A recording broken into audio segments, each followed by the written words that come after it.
Welcome back to what I'd like to call, are we still doing the same thing? And yes, the answer is yes.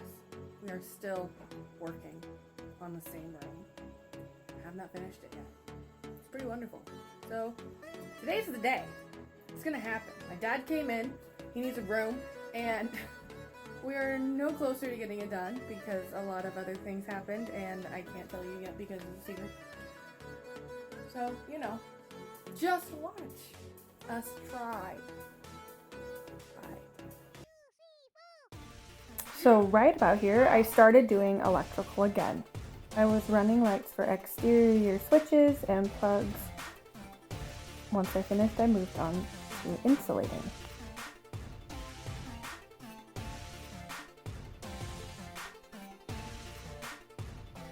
I know that there's a better way to cut insulation, however, I don't really mind to do it this way, and I always seem to have a cleaner cut when I use my fingers to rip it.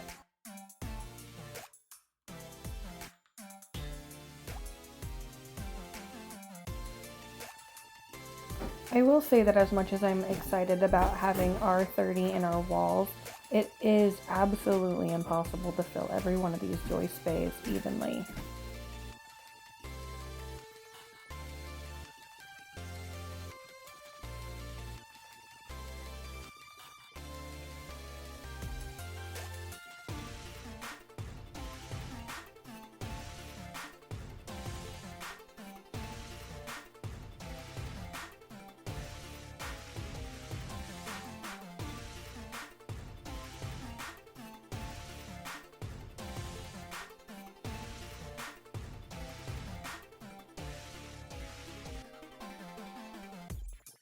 So since I was done insulating, my dad and I moved outside to start working on Tyvecking the house to make sure that everything would be watertight after Tim and I had put in the new doors and windows for the exterior.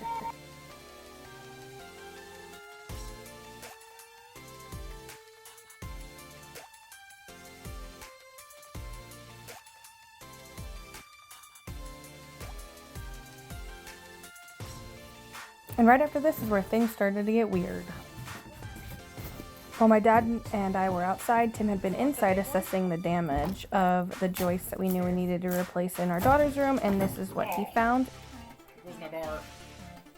Dang it.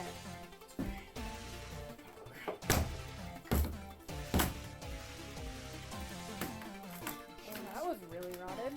This rotten joist happened to be right where the old washing machine was and right where the old exterior wall led to the back porch.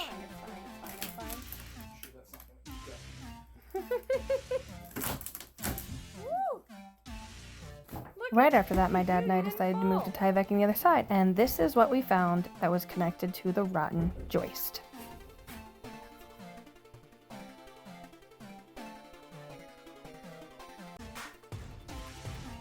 This is an image of the inside where Tim had just replaced this joist, which looks all nice, and he went on the inside to check out the damage on the interior where they had filled the walls previously with rocks and cement to help support the back of the house, apparently. So Tim cleared out all of the bad blocking and moved on to jacking up that side of the house to make sure that the new board that supported everything carried the weight and fixed the sag. Okay, I'm coming at you from a couple days in the future, and I just want to let you know I'm sorry for the hot mess that you're about to see, because I'm not going to lie. We knew the damage. We knew it was there. We knew it was happening, but however, did we know it was going to come in swinging? And I was over here like, it's going to get done in a day. Do you know how long it took? 4. So have fun. And if you can tell, I'm salty. So at this point, my dad and I moved on to running some electrical and doing the boxes in all the bedrooms to try and get us some power in the next couple of days, because he really wanted to get the new panel in that I had ordered, which is super awesome.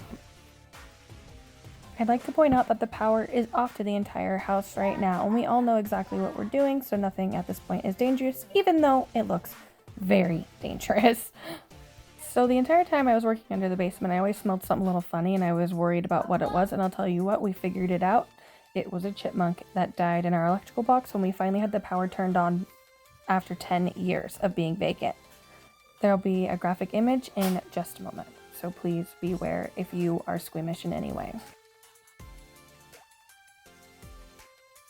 After that, we put up the vapor barrier. And mind you, this is the next day. We needed a break after that chipmunk thing. And finally, we were able to move on to drywall in our back mudroom.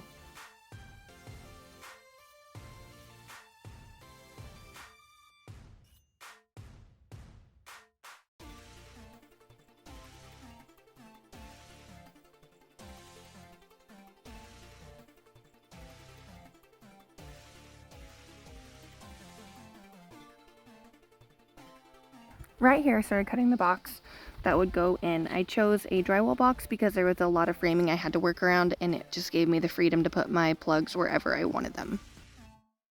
So Tim got all the holes in the floor patched and all the joists in, so we were finally able to get back to doing drywall in the girls' room, which was the room we had intended to be working on.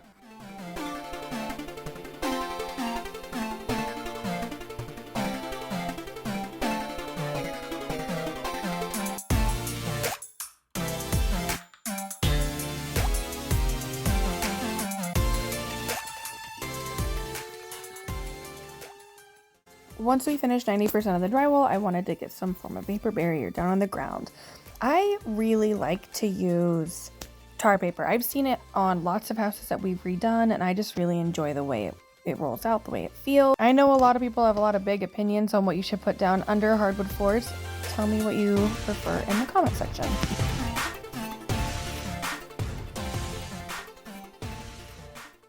This was Tim finishing some of the last bit of drywall so I could move on to tearing apart the ceiling above him. This was the original back porch ceiling to the house. And I loved this ceiling. It was made out of cedar, and I will say it was hard to take out, but it was really gratifying to get the last bit of nasty out of this room.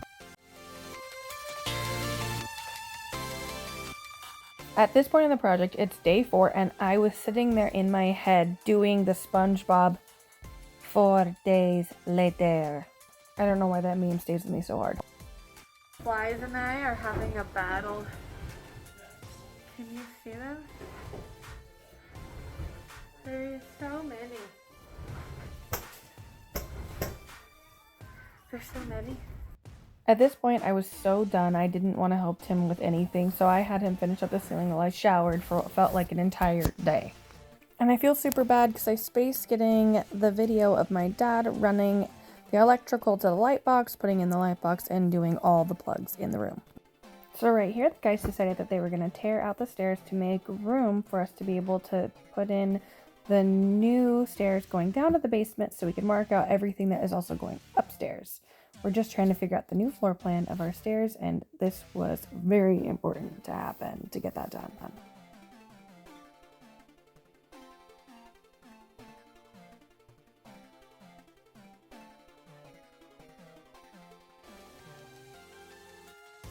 So let's do a little before and after. This was my son's room that I first redid. This was the room I did mostly by myself, and it looks obviously a million times better. And then if you go out this door to the old kitchen, now those on the left are the stairs that we just took out. The right, this is the shot of the room I'm going to show you in just a second. That's the new room we built. To the left, obviously stairs. To the right, our new mud room. Same shot almost, walking in. Now to the right, clean, done up room. Clean walls. To the right, you'll see that the stairs are gone up at the top, and then boom, new mudroom, and electrical has been started, and it's all moved about. That's a crazy transformation. Congratulations, you made it to the end, and now I'm going to try to explain everything to you the best I can. You see that blue line? This blue line, and that blue line. There were the joists that rotted out under the house, and we knew we needed to replace them, but it just wasn't on the list of things to do. But when we busted open the wall, you saw everything that happened. So it did push the room back, but it's really not so bad because now it's done and it looks really good. If you liked the video, don't forget to follow along and like and subscribe. It really helps. And also we have other videos documenting other parts of the house. So feel free to go back and rewatch because it's lots of fun.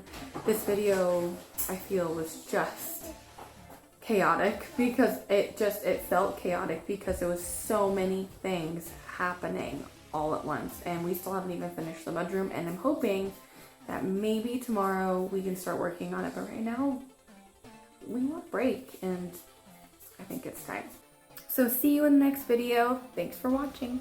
I lied. So at the time of making this video, we were almost to 100 subscribers, and I was gonna say thanks everybody, we're almost to 100. Well, now we're almost to 500 subscribers because everybody's doing so good hitting the subscribe button.